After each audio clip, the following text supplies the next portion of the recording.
नमस्ते मित्रांनो, प्रेमाची गोष्ट या मालिकेच्या होणाऱ्या 9 ऑगस्टच्या भागामध्ये आपल्याला असं पाहायला मिळणार आहे की इकडे मुक्ताच्या हातामध्ये सागरचा आणि तिचा असणारा फोटो असतो। मुक्ता त्या दिवशी खूपच जास्त आनंदी असते।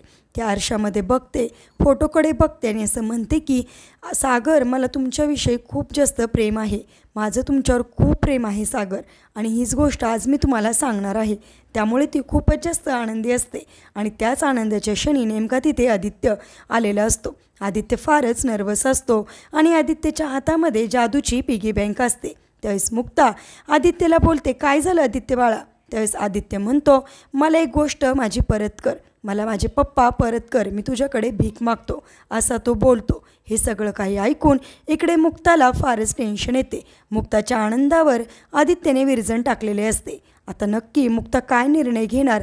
आदित्यसाठी सागरला आदित्यला देऊन टाकणार का आदित्यला समजावून आता आदित्यच मुक्ताला आई बोलणार?